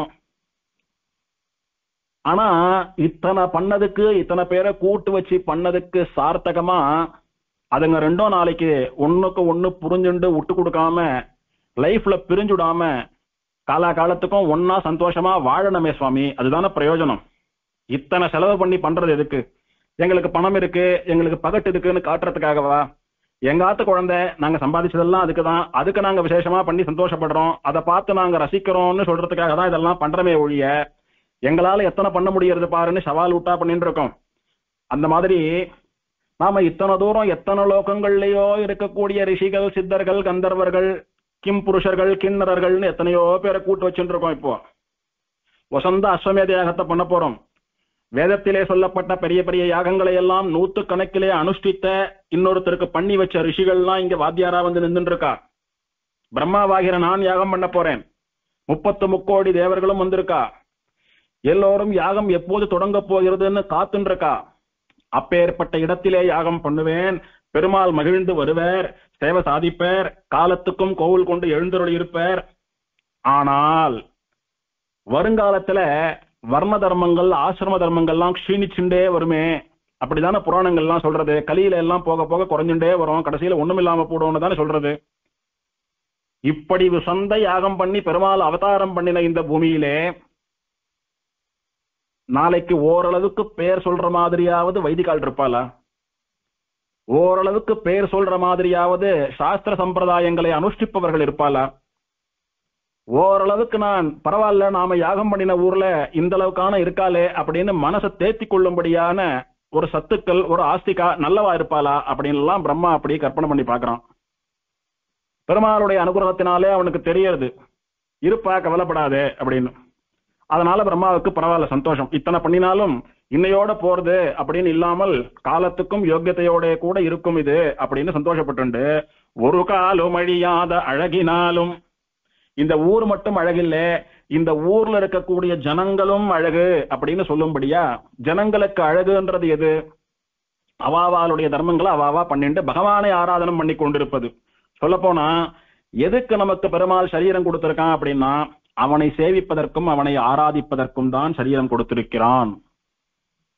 சுவாமி, நான் பிறந்தேன், நன்னா வாசிச்சேன், நன்னா டிகிரி வாங்கினேன், பெரிய போஸ்டிங்க, பல லட்சங்கள் கோடிகள் சம்பாதித்தேன், ஊரெல்லாம் சொத்து வாங்கி போட்டேன், அப்படியே சைடுல ஒரு பக்கமா பெருமாளையும் சேவிச்சேன், பரநியாசன் ஒண்ணு பண்ணிட்டேன், நான் சாதிக்க வேண்டியது இனிமேல் ஒண்ணும் இல்லை, நான் பிறந்ததுக்கு நான் பெரிய ஹைட்ஸ் எல்லாம் ரீச் பண்ணி ஆயிடுத்து, சரி இதுக்கப்புறம் என்ன பண்ண போறேன்னா அதுக்கும் பரநியாசம் பண்ணிட்டேன், நான் போயிட்டு வரேன் அப்படின்றது வாழ்க்கை இல்லை. பகவானை ஆராதனம் பண்ணுவதற்காகவே இந்த கரண கலேபரங்கள் எல்லாம் கொடுக்கப்பெற்று, சரீரம் கொடுக்கப்பெற்று அதுக்காக தான் வாழ்ந்தோம். அதோடு கூட லௌகீக வாழ்க்கையும் வாழ்ந்து விட்டு போக வேண்டும் அப்படின்ற மாதிரி தான் நம்ம இருக்க வேணும் அப்படின்றதுதான் சாஸ்திரங்கள், சம்பிரதாயங்கள் நமக்கெல்லாம் அறிவுறுத்தக்கூடிய விஷயம். இன்னைக்கு பெரும்பாலும் வைஸ் வெர்சா நினைச்சுண்டு வாழ்ந்துட்டு இருந்தாலும் பெருமாளையும் சம்பிரதாயத்தையும் ஆச்சாரியனை ஆசிரியித்து ஆத்ம சத்தைன்னு சொல்லக்கூடிய சரணாகதியை அனுஷ்டிப்பதையும் விடாம இருக்கிற வரைக்கும் சந்தோஷம். இதுவாவது தொடர்ந்து நிலைக்க வேணும், கண்டிப்பா நிலைக்கும். சுவாமி தேசிகன், எம்பெருமானார், ஆழ்வார்கள் முதலான ஆச்சாரிய அனுகிரகத்தினாலே நிச்சயம் நடக்கும். இதையெல்லாம் மனசுல வச்சுட்டுதான் சுவாமி சாதிக்கிறார். ஒரு காலும் அடியாத அழகினாலும் மண்மகளார் கலங்காரம் என்ன மண்ணு. மண்ணு அப்படின்னா நிலை பெற்று நிரந்தரமாக அர்த்தம். எங்க மண்ணு அப்படின்னு வந்தாலும் பர்மனண்டா ஸ்டாண்டர்டான்னு அர்த்தம். இந்த காஞ்சிபுரம் இப்ப பிரம்மா வந்து பாக்குறப்ப மாத்திரம் இப்படி இல்ல, என்னைக்கும் கூட பூமி பிராட்டிக்கு ஒரு அலங்காரம்னு சொல்லும்படியாக இருக்க போகிறது. சுவாமி எல்லாத்தையும் விட்டுடலாம். ஒரு கேள்வி, அன்னைக்கு பிரம்மா யாகம் பண்ண ஆரம்பிக்க முன்னாடி தேவர்கள், ரிஷிகள், கந்தர்வர்கள், அவாய்வான்னு எத்தனை லோகங்கள்ல இருந்தோ வந்தா, ரிஷிகள்ல கூட பெரிய பெரிய ரிஷிகளா பார்த்துதான் கூட்டர். ஆனா இன்னைக்கு அதெல்லாம் காஞ்சிபுரத்துல இருக்கா? அப்ப எப்படி வந்து இதை ஒரு காலம் அழியாத அழகுன்னு சொல்லலாம்? மண்ணுன்ற பதத்தை எப்படி சுவாமி பயன்படுத்தினார் அப்படின்னா, 14 திவ்யதேசங்கள் இருக்கேன்னா ஒரு ஊர்ல, அதுக்கு மேல என்ன வேணும்? ஆழ்வார்களாலே மங்களாசாசனம் பண்ணப்பெற்ற திவ்யதேசங்கள் 14 திவ்யதேசம் உண்டு. அதுவும் 5 கிலோமீட்டர் தள்ளி ஒண்ணு, 10 கிலோமீட்டர் தள்ளி ஒண்ணு இல்லாமல் நடந்து போயே 14 சேவிச்சிடலான்னு சொல்லும்படியா ஒரு டவுனுக்குள்ளேயே இருக்கேன்னா, மக்கள் நடமாட்டம் நன்னா இருக்கக்கூடிய காலாலே நடந்து போயே சேவிக்கும்படியா ஒரு நாள் பகல்லையே எல்லாத்தையும் சேவிச்சிடும்படியாக பக்கத்துல பக்கத்துல பக்கத்துல பக்கத்துல அத்தனை திவதேசங்கள், ஆழ்வார் பாடல் பெற்ற திவதேசங்கள் இருக்குன்னா என்ன அர்த்தம்? அத்தனை தூரம் பெருமாள் அந்த திவதேசத்திலே மகிழ்ந்து வசிக்கிறான் அப்படின்றது அர்த்தம். பகவானே போட்டி போட்டுக்கொண்டு 14 எம்பெருமான்கள் பிராட்டிமார்களோட கூட நித்தியவாசம் பண்ணக்கூடிய பூமியாக இன்றைக்கும் இருக்கிறது. பொய்கை ஆழ்வாருடைய அவதார ஸ்தலம், நடாதூர் அம்மாளுடைய அவதார ஸ்தலம், நடாதூர் ஆழ்வானுடைய அவதார ஸ்தலம், சுவாமி தேசிகனுடைய அவதார ஸ்தலம், அப்படின்னெல்லாம் பட்டியல் போட்டுக்கொண்டு ஆழ்வாராச்சாரியர்களுடைய அவதாரத்தை சொல்லிக்கொண்டே போகலாம்படியான இத்தனை ஏற்றம் இந்த கலியிலும் இருக்கிறது. இதுக்கும் மேல அந்த ஊருக்கு என்ன ஏற்றம் வேணும் அப்படின்னு அந்த மண்ணு இந்த புகழ்ன்னு சொல்லக்கூடியது ஒரே வித்தியாசம்தான். இன்னைக்கு அந்த ரிஷி வந்திருக்கார், இந்த ரிஷி வந்திருக்கார், அந்த தேவன் வந்திருக்கான், இந்த கந்தர்வன் வந்திருக்கான்னு நான் சொல்லிட்டு இருக்கேன், பிரம்மாவான நான் சொல்லி மாறு தட்டிக்கிறேன். நாளைக்கு இங்க பொய்கை ஆழ்வார் அவதாரம் பண்ணினார், எங்க ஆழ்வார் அவதாரம் பண்ணினார், ஆழ்வார்கள்ல முதல் ஆழ்வாரான பொய்கை ஆழ்வார் இங்கதான் அவதாரம் பண்ணினார்னு காஞ்சிபுரத்து ஸ்ரீ வைஷ்ணவாலாம் மாறு தட்டிப்பா. நம்ம சம்பிரதாயத்திற்கு கலங்கரை விளக்கமாக இருக்கக்கூடிய சுவாமி தேசிகன் அவதாரம் பண்ண தூப்புள் எங்க ஊர்ல தானா இருக்குன்னு ஸ்ரீ வைஷ்ணவர்கள் எல்லாம் மாறு தட்டிப்பா. தேவப்பெருமாளே அம்மாண்டு கூட்ட நடாதூர் அம்மாளுடைய அவதார ஸ்தலம் இது. எம்பெருமானார் ஸ்ரீபாஷ்யம் எழுதிய போது அவருக்கு துணையாக இருந்த நடாதூர் ஆழ்வானுடைய அவதார ஸ்தலம் இது. அர்ச்சாவதார எம்பெருமான் திருக்கச்சி நம்பிகளோடு இந்த ஊர்ல தான் பேசினான், கூரத்தாழ்வானுக்கு இங்கதான் கண்ணு கிடைச்சது அப்படின்னு பெருமைகளை மாறு தட்டி கொள்ளும்படியா மகான்கள் எல்லாம் நடக்க போற அவதரிக்க போற பூமின்றதெல்லாம் தெரியுது அன்னைக்கு. இதெல்லாம் இத்தனை தூரம் அந்த வரிக்கு நம்ம ஆழங்கால் பட்டு அனுபவிச்சுட்டு போறச்சு நமக்கு கிடைக்கக்கூடியதான அனுபவங்கள். பிரம்மா தேவன், அவனுக்கு எதிர்காலத்தில் நடக்கக்கூடிய விஷயங்கள் எல்லாம் தெரியும். ஒன்னும் சுவாமி தேசிகன் சொல்லக்கூடியவர் முற்றும் உணர்ந்த முனிவரை காட்டிலும் ஏற்றமானவர். சுவாமியே என்ன சொல்லியிருக்கார்? மாசில் மனம் தெளி முனிவர் வகுத்தவெல்லாம் மாலுகந்த ஆசிரியர் வார்த்தைக்கு ஒவ்வா. பெரிய பெரிய ரிஷிகள் பண்ணின தர்மசாஸ்திரங்கள் எல்லாம் கூட பெருமாள் திருவுள்ளத்திற்கு உகந்த ஆச்சாரியர்கள் ஆழ்வார்களுடைய ஸ்ரீசூக்திகளுக்கு சமானமாகாதுன்னு சுவாமி சாதிக்கிறார். இதை யார மனசுல வச்சுட்டு சாதிக்கிறார்? நம்ம ஆழ்வார மனசுல வச்சுட்டு சாதிக்கிறார். மால் உகந்த ஆசிரியர் அப்படின்னா எம்பெருமானுடைய திருவுள்ளத்திற்கு பாத்திரமான எம்பெருமானுடைய ஹிருதயத்திலே இடம் பெற்ற ஆசிரியர்கள் அப்படின்னு சாதிக்கிறார். அந்த பட்டம் சுவாமி தேசிகனுக்கு தவிர வேறு யாருக்கு அத்தனை பொருந்தும்? ஆகையினாலே இவரும் மாலுகந்த ஆசிரியர் தான். ஆகையினாலே இவருக்கு தெரியாதது என்ன இருக்கிறது? இவர் வாக்கில வராத சத்தியம் என்ன இருக்கிறது? அதனால இவர் சாதிக்கிறார், மண்ணு அப்படின்னு நிரந்தரமா அப்படின்ற பதத்தை பிரயோகம் பண்ணியிருக்கார். ஒரு காலம் அழியாத அழகுன்னு சொல்லிட்டார். இதுக்கு இன்னைக்கு வரைக்குமே இத்தனை பார்த்துட்டு இருக்கோமே, இன்னும் நிறைய அந்த ஊருக்கு ஏற்றங்கள் எல்லாம் வரப்போறது. ஒண்ணுமில்லைன்னா இத்தனை பேர் வேத பாராயணம் பண்றா, பெருமாள் திருச்செவி சாத்திரம், இத்தனை பேர் அருளிச்செயல் பாராயணம் பண்றா, பெருமாள் திருச்செவி சாத்திரம், இத்தனை திவ்யதேசங்கள், இத்தனை உற்சவங்கள்னு நடக்கிறது. இதுக்கு மேல என்ன வேணும்? அப்படி ஆச்சரியமான தெய்வீக பூமி, அதெல்லாம் நினைச்சுட்டு சந்தோஷப்படுறான் பிரம்மா. இப்பேற்பட்ட மதில் கட்சி நகர கண்டு மகிழ்ந்துட்டானே. இப்ப பெரிய பெரிய கேட்டட் கம்யூனிட்டி எல்லாம் பண்றச்ச ஒரு பெரிய காம்பவுண்ட் வால் போட்டு கவர் பண்றாளே, அந்த மாதிரி இத்தனை அழகாக நிர்மாணம் பண்ணப்பட்ட காஞ்சி நகரத்தை சுற்றி காம்பவுண்ட் சுவர் போல பெரிய மதில் சுவர்களை எல்லாம் எழுப்பினான் விஸ்வகர்மா. எதிரி நாட்டவர்கள் யாரான வந்தா அவளால எந்த விதமான ஒரு தாக்குதலும் நடைபெறாமல் இருக்க வேண்டும் என்று ஒரு கவனத்தோட முன்னெச்சரிக்கையோட ராஜாக்கள் எல்லாம் அரண்மனையை சுத்தி நாட்டை சுத்தி அப்படி மதில் எல்லாம் கட்டுவா. அந்த மாதிரியான வசந்த மதில்களை எல்லாம் காஞ்சி நகரத்தை சுற்றி விஸ்வகர்மா படைத்திருக்கிறான். அதனால மதில் கட்சி நகர், மதில் சுவர் அப்படின்னா காஞ்சிபுரத்துல இருக்கிற மதில் சுவர் தான்டா அப்படின்னு சொல்லும்படியா ஆச்சரியமான மதில் சுவர்களாலே சூழப்பெற்ற காஞ்சிபுரம் நகரத்தை கண்டு பிரம்மாவானவன் சந்தோஷப்பட்டான். அப்படின்னு பிரம்மாவினுடைய சந்தோஷத்தை இத்தனை ஆச்சரியமா சுவாமி தேசிகன் வர்ணிக்கிறார். அது எப்படி இருக்கான்? அந்த பூமி பிராட்டியினுடைய இடையில இருக்கக்கூடிய மணிமேகலை அப்படின்ற அர்த்தத்துல இந்த பாசுரத்தை பார்த்தோமோ இல்லையோ, இன்னொரு அர்த்தம் சாஸ்திரத்தின்படி அந்த நகரம் நிர்மாணம் பண்ணப்பட்டிருக்கிறதுன்ற அர்த்தம். ஒரு இடத்தை, ஒரு நகரத்தை நிர்மாணம் பண்ணணும், ஒரு சிலையை வடிக்கணும், ஒரு வீடு கட்டணும், ஒரு மாளிகையை நிர்மாணம் பண்ணணும், இதுக்கெல்லாம் என்ன சுவாமி சாஸ்திரம் அப்படின்னா சில்ப சாஸ்திரம்னு சொல்லக்கூடியதான சாஸ்திரம். இடங்களினுடைய அமைப்பை எல்லாம் நிர்மாணம் பண்றச்ச வாஸ்து சாஸ்திரம்னு சொல்றோம். அந்த மாதிரி நிர்மாணம் பண்றதுக்கு சில்ப சாஸ்திரம், சிற்ப சாஸ்திரம்னு சொல்லக்கூடியதான சில்ப சாஸ்திரம். அதன்படிதான் ஒரு விக்கிரகம் இப்படிதான் இருக்கணும், ஒரு மண்டபம் இப்படிதான் இருக்கணும், அதனுடைய தூண் இப்படிதான் இருக்கணும் அப்படின்னு எல்லாம் நிர்மாணம் பண்றது அதை கொண்டுதான். சிதையாத நூல் வழி அப்படின்னா தெளிவாக அன்றிலிருந்து இன்று வரைக்கும் கடைபிடிக்கப்படுகிற சிற்ப சாஸ்திரம்னு சொல்லக்கூடிய புஸ்தகம் இருக்கிறதே, அந்த கிரந்தம், அதன்படி விஸ்வகர்மா நிர்மாணம் பண்ணியிருக்கிறான். ஆஸ்திகாலான நமக்கு ஒரு ஏற்றம் என்னன்னா, எதையுமே ஒரு சாஸ்திரம் சொன்ன வழியில பண்றதுதான். எங்க இஷ்டம் எது வேணாலும் பண்ணிட்டு போவோம்னு இல்லாம, எதை எதை எப்படி பண்ணணும்னு எந்தெந்த சாஸ்திரம் சொல்லியிருக்கோ அந்த சாஸ்திரங்களின்படி பண்ணிட்டு போறதுன்றதுதான் நமக்குரியதான ஒரு ஏற்றம். அந்த மாதிரி நகர நிர்மாணம்னு சொல்லக்கூடியதை அதை பண்ண சொல்லி இருக்கிற சில்ப சாஸ்திரத்தின்படி விஸ்வகர்மா பண்ணினா அப்படின்றது இந்த நகரத்துக்கு இன்னொரு ஏற்றம். சரி, நகரம் இருக்கிறது, அதுல வன்மை எழும் ஈரிரண்டு வர்ணத்தாலும்னு சொல்றாரு. வன்மை அப்படின்னா வள்ளல் தன்மை. வள்ளல் தன்மையோடு கூட அவாவாளுடைய வர்ணாசிரம தர்மங்களை பண்ணக்கூடியவர்கள் இருக்கிற இடம்னு ஒரு அர்த்தம் பார்த்தோம். இன்னொன்னும் பொதுவா உலகத்துல வள்ளல் தன்மைன்னா என்ன அர்த்தம்? கொடை. வல்லன்மை அப்படின்னா கொடை, சேரிட்டி, நிறைய தான தர்மங்கள் பண்றது. காஞ்சிபுரத்துக்கு போனா போறச்ச எப்படி போறானோ அந்த மாதிரி நிச்சயம் திரும்பி வரமாட்டான். எத்தனை கஷ்டம் இருந்தாலும் யாருக்கிட்டையானும் கையேந்தினா அவளுடைய கஷ்டம் தீர்ந்து போயிடும்னு சொல்லக்கூடிய அளவுக்கு அத்தனை தான தர்மங்களை எல்லாம் பண்ணின பூமி அப்படின்னு புராணங்கள் எல்லாம் வர்ணிக்கிறது காஞ்சிபுரத்தை.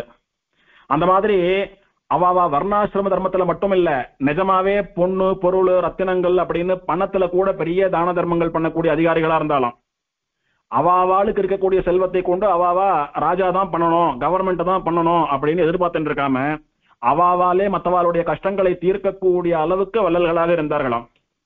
இது எப்படின்னா, இப்பேற்பட்ட ஒரு நகரம் பண்ணியாச்சு, இங்க 4 விதமான வர்ணத்தவர்கள் இருக்கா, அவாவாளோட டியூட்டியை பண்ணிட்டு இருக்கா. ஆனா இங்க பிச்சைக்காரன் ஒருத்தன் வந்தான்னா அவனுக்கு சோறு கிடையாது, ஏழை ஒருத்தன் வந்தான்னா கையில 10 பைசா கிடையாது, அத்தனை அளவுக்கு இவாள்லாம் கஞ்சம் அப்படின்னு சொல்லும்படியா இல்லைன்னா என்னென்ன வச்சுட்டு இருக்காலும் அதெல்லாம் தனக்கு இருக்கோ இல்லையோ மற்றவாளுக்கு கொடுத்தே பழக்கப்பட்ட ஊர். ஒரு ஊருக்கு எது அழகு? தான தர்மங்களும் அன்ன சத்திரங்களும் தீர்த்தமும் பானகமும் மோரும் இளநீரும் அங்கங்கு கொடுக்கப்பட்டு வரவால்லாம் பசியாடுறது, வரவால்லாம் கஷ்டம் தீர்ந்து போறது தானே அந்த ஊர்னுடைய ஒரு செல்வத்தினுடைய அளவுகோல்.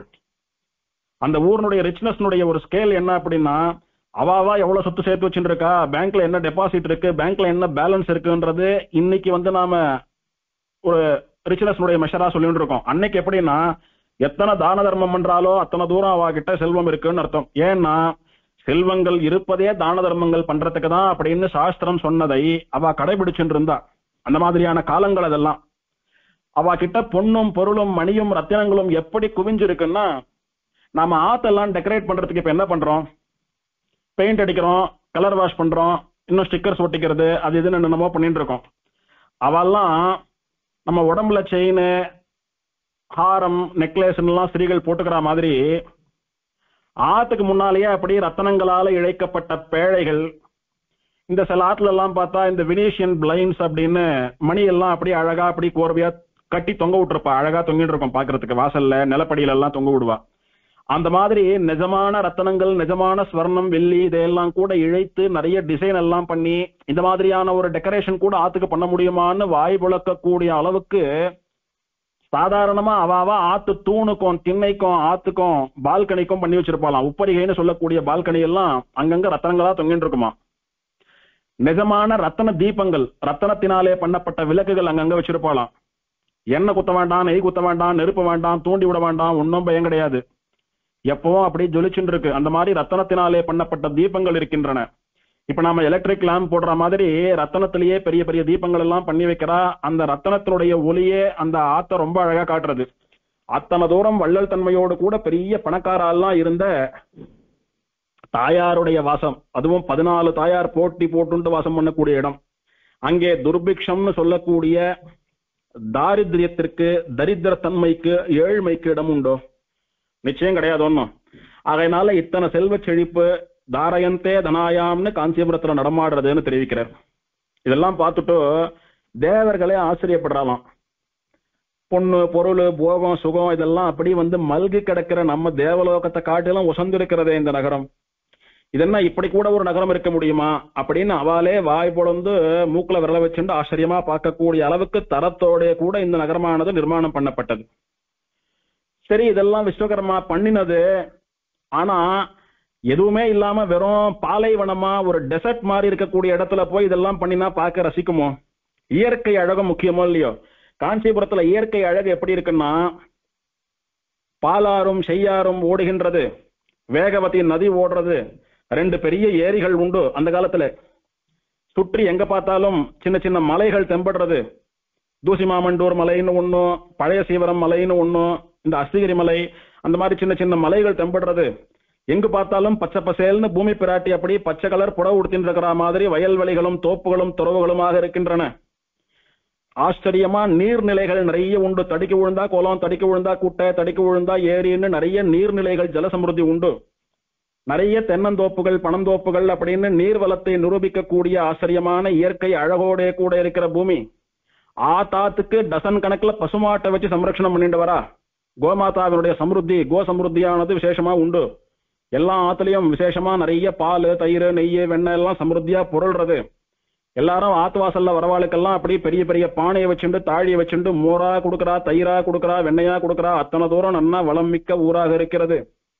எல்லாத்துக்கும் மேல நிறைய குதிரைகள் இருக்கிறது காஞ்சிபுரத்திலே. அது காஞ்சிபுரத்திற்கு ஒரு ஏற்றம் அப்படின்னு சொல்றார். அது காரணம் பார்க்கலாம்.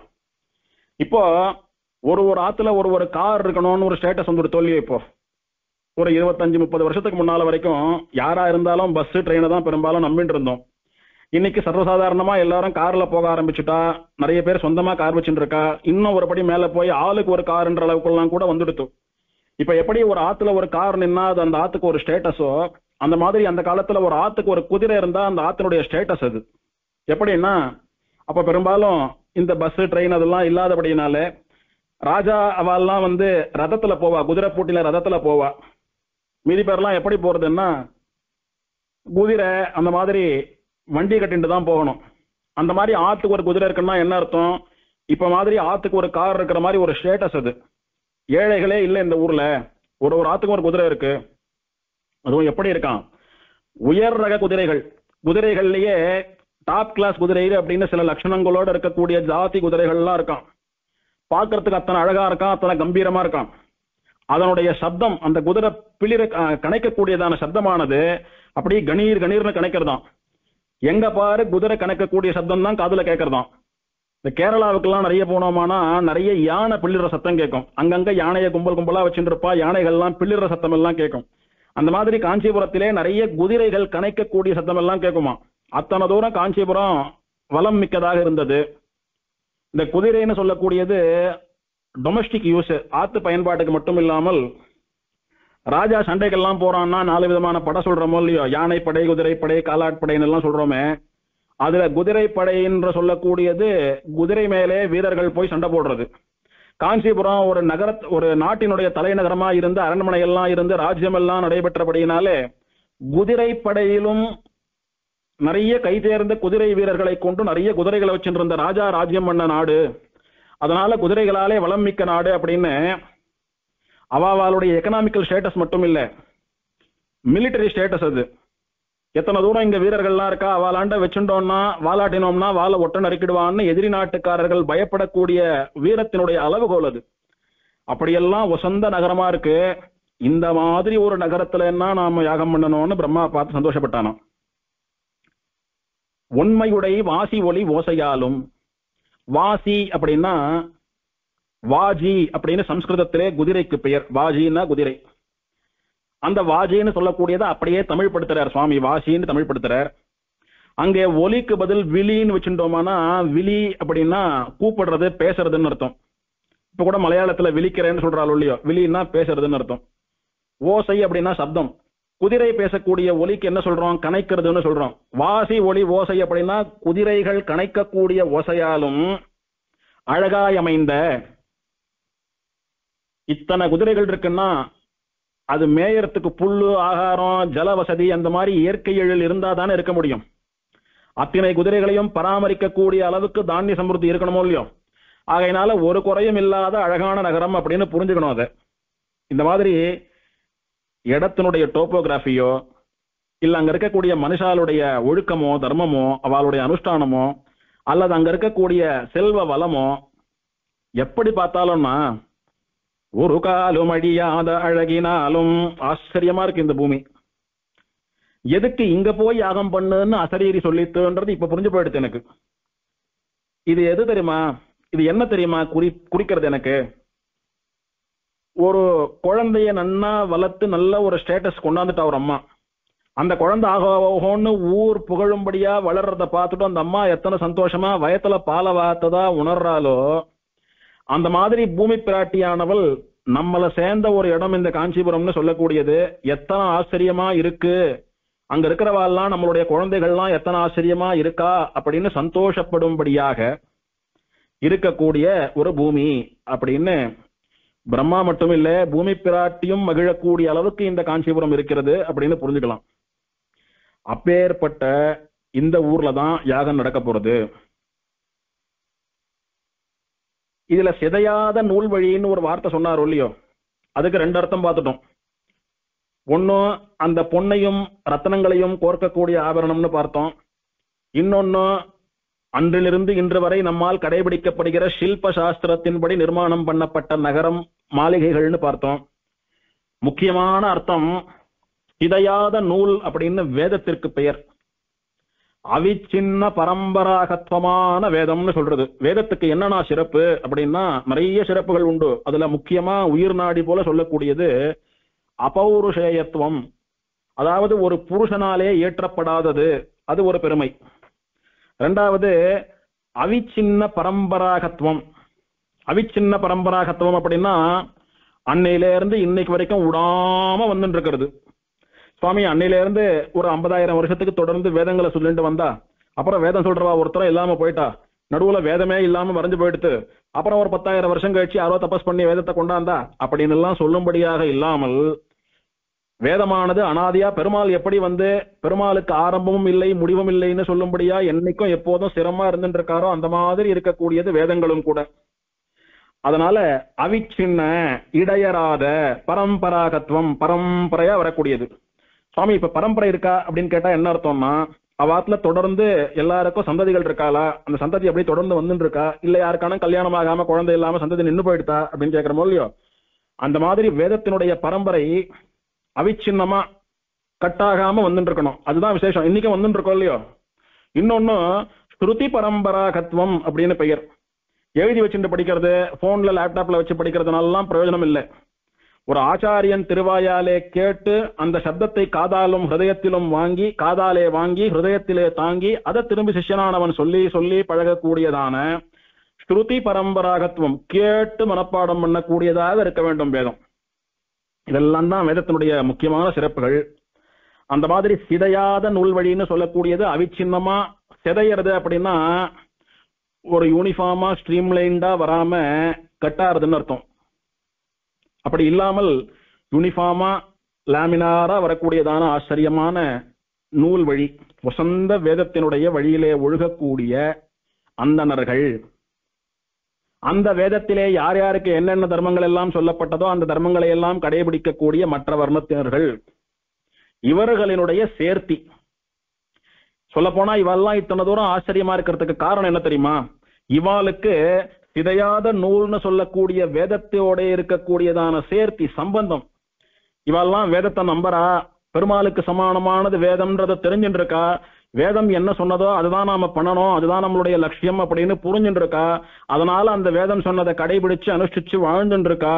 ஆகையினால வேதத்தோட இவர்களுக்கு ஏற்பட்ட சம்பந்தம், இவர்கள் ஏற்படுத்தி கொண்ட சேர்த்தி, அதுதான் இவாளை இத்தனை தூரம் வசத்தி இருக்கு அப்படின்னு சொல்லும்படியா சிதையாத நூல் வழியில் சேர்த்தியாலும், அதுக்கப்புறம் வன்மை எழும் 2 வண்ணத்தாலும் அப்படின்னா வேதத்தின்படி நடந்து கொண்டால் நீ வள்ளலாகலாம், வள்ளல் தன்மையோடு கூட உன்னுடைய வாழ்க்கையை வாழலாம். அந்த வள்ளல் தன்மைன்னு சொல்லக்கூடியது இக உலக சுகங்களாகிற பணம் பொருளாக இருக்கட்டும், எம்பெருமானை ஆராதித்து மோட்சம் போகக்கூடிய பரலோக வாழ்வுக்கான அடித்தளமாக இருக்கட்டும், எதுவாக இருந்தாலும் வேதம் காட்டிய வழியிலே போனோமானால் நமக்கு அத்தியாச்சரியமாக பிராப்தமாகும், நாம நன்னா மேல வரலாம் அப்படின்னு தெரிவிக்கப்படுகிறது. அதுதான் சிதையாத நூல் வழியில் சேர்த்தியாலும். அது சிதையாத நூல் வழியா இருக்கிறபடியினாலே நாமளும் சிதையாம இருக்கலாம். அந்த சிதையாத நூலான வேதத்தை கடைபிடிக்கவில்லை என்றால் நாமும் சிதைந்து விடுவோம் அப்படின்றதுதான் இங்க சொல்லாமல் சொன்ன அர்த்தம், இம்ப்ளைடு மீனிங். அப்படி ஆச்சரியமாக இந்த பூமி, இந்த ஸ்தலம் இருக்கிறத பார்த்துட்டு பிரம்மாவானவன் ரொம்ப ஆச்சரியமா, ஒரு பெண் இருக்கா, அழகான பெண், அவள் நிறைய ஆபரணங்கள் அணிந்து கொண்டிருக்கிறாள். அந்த ஆபரணங்களினால் அந்த பெண் இன்னும் மேலும் அழகாக தெரிகிறாள்.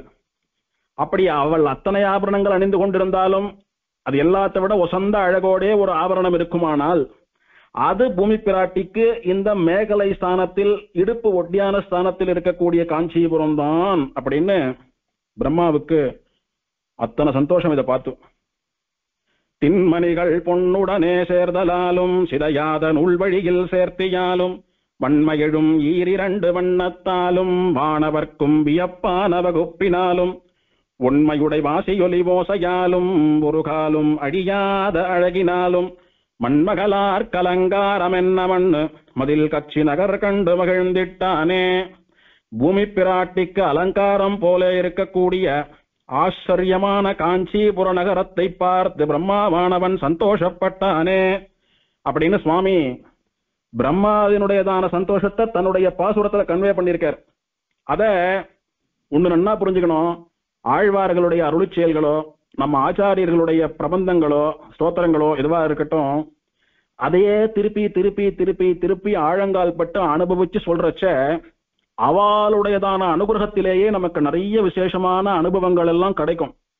இது அனுபவத்தினாலே உணர்வது. திரும்ப திரும்ப திரும்ப திரும்ப சுவாமி எனக்கு 10 பாசுரம் தான் தெரியும், 4000 தெரியாது, பரவாயில்ல, அந்த 10 பாசுரத்தையே திரும்ப திரும்ப ஆழங்கால் பட்டு சொல்றச்ச அந்த ஆழ்வார் அல்லது ஆச்சாரியனுடைய அனுகிரகமானது நமக்கு பூர்த்தியா ஏற்படும். அப்படி ஏற்படுகிற பொழுது நமக்கு இத்தனை விசேஷமான அர்த்தங்களை ஒரு வார்த்தைக்கு ஒரு பாசுரத்திற்கு அனுபவிக்க முடியறது அப்படின்னு பார்க்க முடியறது. அதுவும் சுவாமி தேசிகன் மாதிரி ஆச்சாரியனுடைய பாசுரம் எல்லாம் சொல்லணுமா, சாதாரணமா அதை படிக்கணும்னு நினைச்சாலே அத்தனை அர்த்தங்கள் உண்டு. பல வருஷம் ஆழங்கால் பட்டு அவருடைய அனுகிரகத்தினாலே கேட்க வேணும் அப்படின்னா அது முழுக்க அவருடைய அனுகிரகம் தான், சுவாமியினுடைய அனுகிரகம் தான். அப்படி அந்த சுவாமியினுடைய அனுகிரகத்தை பூர்ணமாக அவலம்பித்து அடுத்த உபன்யாசத்துல பார்க்கலாம். நிரந்தரம் நிர்விஷதஸ்பதீயம் அஸ்பிருஷ்ட சிந்தா பதமாபிரோப்யம் சத்யம் சபே வாரணசைலநாத வைகுண்டவாசேபி நமே பிலாஷஹா.